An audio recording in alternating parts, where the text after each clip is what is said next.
안녕하십니까. 지식산업센터 전문기업 지산엔 박희성 대표입니다. 2019년 9월 23일 월요일 아침 영상입니다.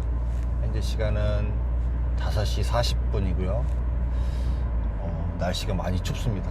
제가 지금 차 타고 올해 처음으로 히타를 틀었습니다. 반팔이 조금 무색한 때가 된 것 같습니다. 오늘 시간에는요, 저는 원래 이렇게 맨 처음에 시작은 이 지식산업센터를 그냥 분양을 했던 사람입니다. 열심히 기업체를 찾아다니면서 이 아파트형 공장을 사셔라 라고 이렇게 분양을 했던 사람인데요, 이제 그렇게 분양을 하면서 이제 어떻게 하면 효과적으로 분양을 더 잘할 수 있을까라고 이렇게 영업 방식을 많이 해보다 보니까 여러 가지 데이터들을 사실은 많이 내봤어요. 그 중에 하나가 오늘 이야기 드리고 싶은 거는, 저는 이제 지식산업센터 안에 이렇게 입주해 있는 기업체, 그 다음에 입주해 있는 개인, 이제 이분들의 그 건축물 대장을 사실은 다 띄워봤습니다. 이 사람이 이 호실은 누가 가지고 있고 어떤 사람이 소유하고 있으며, 이 호실이 임대 호실인지 투자 호실인지 실제 사용하는 호실인지 이걸 알아야 제가 이제 분양을 하는 데 좋잖아요. 그래서 이 데이터를 정말 오랜 기간 동안 이렇게 해봤습니다. 그걸 누구를 시키지 않고 사실은 맨 처음에 제가 다 직접 해봤어요. 직접 해보고 이걸 이제 엑셀에다가 다 정리를 해서 어디 건물의 몇 호실에는 어느 회사가 쓰고 있고 이걸 일일이 다 정리를 해봤습니다. 그러면서 느껴지는 게 있어요. 그걸 이제 아마 제가 직접 데이터를 내보지 않았다면 아마 몰랐을 것 같아요. 일반 분들은 아마 잘 몰라요. 그걸 영업하시는 분들도 아마 직접 그런 식으로 자기가 일일이 다 건축물 회장을 다 일일이 띄어서 그거를 일일이 복사해서 엑셀에다 붙여넣어서 호실별로 정리를 해서 한눈에 알아보기 쉽게 다 정리해서 데이터를 내본 사람이 정말 많지 않기 때문에 이 정도로까지 어떤 움직임이 있다라는 걸 잘 모릅니다.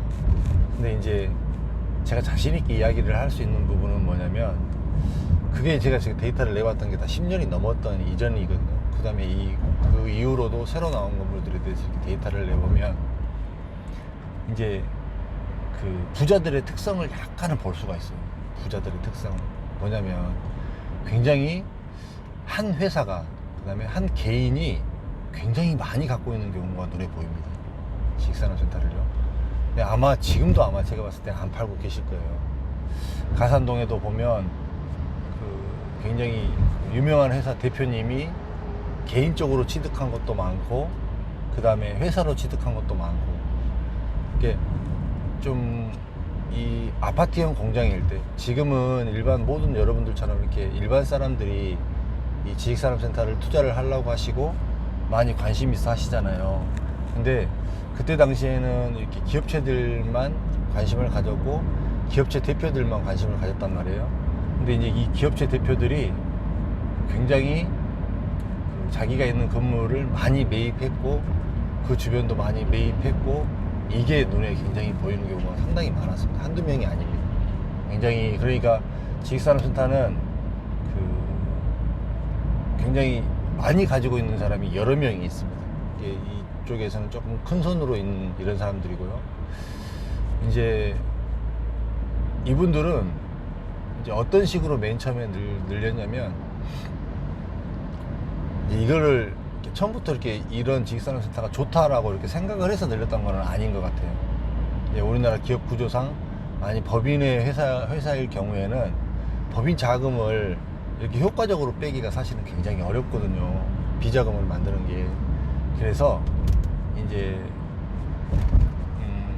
회사를 맨 처음에는 자기 회사 명의로 이 아파트형 공장을 분양을 받았다가 자기가 쓰고 있는 그 사무실을 자기 와이프나 자기 아이들 명의로 바꿉니다. 그리고 회사에서 그 와이프나 아이 명의로 있는 그 아파트형 공장에 월세를 이렇게 주는 형태로 갑니다. 쉽게 얘기하면 자기 가족, 직계 가족 누구 중에, 친척 중에 누구 중에 대리로 세워서 회사의 돈을 안정적으로 뺄 수 있는, 그 다음에 임대도 안정적으로 맞춰져 있는 거기 때문에 문제가 없잖아요. 이런 부분들로 해서 맨 처음에는 시작이 됩니다. 거의 대부분. 근데 이제 이렇게 하다 보니까 수익도 괜찮고 충분히 얼마든지 꾸려갈 수 있다라는 거가 제가 봤을 땐 체감적으로 느끼시는 것 같아요. 그러면서 주변에 이제 더 많이 지식산업시설을 매입을 하고 사고 또 그걸로 임대사업을 계속하고 그걸 계속 늘려갑니다. 그때 당시에도 대출이 많이 되기 때문에 실제 자기 자금이 많이 들어가지 않았기 때문에 이게 가능했던 부분이고, 이렇게 해서 많이 가지고 계셨던 분들이 거의 대부분 이렇게 보면 기업들도 되게 크고요. 굉장히 부자의 반열에 올라간 사람들이 되게 많습니다. 참 이제 여기서도 또 제 치부를 좀 드러내는 부분들이 좀 있는 게 뭐냐면, 저는 이제 어차피 분양을 하던 사람이었고 분양 대행을 하던 사람이었으니까 얼마나 좋은 물건들이 많았겠어요. 그렇죠? 많았습니다. 솔직히 정말로. 예를 하나를 들면 광명 SK 테크노파크가 전체 연면적이 78,000평짜리거든요. 78,000평이면 63빌딩이 한 1.5배 정도 되는 건물이에요. 1.5배 정도 되는 건물인데, 그 건물에 보면 지금도 한번 가보시면 그 부동산이 딱 두 개 있습니다. 1층에 하나 있고 2층에 하나 있고, 전면에 보이는 1층에 하나, 반대편 동에 2층에 하나, 두 개, 딱 부동산이 두 개 있거든요. 근데 그 두 개만 업종 지정을 했어요. 두 개만. 근데 그 둘 중에 하나, 크지도 않은 건 작은 겁니다. 그때 당시에 분양가가 3억 3천이었습니다.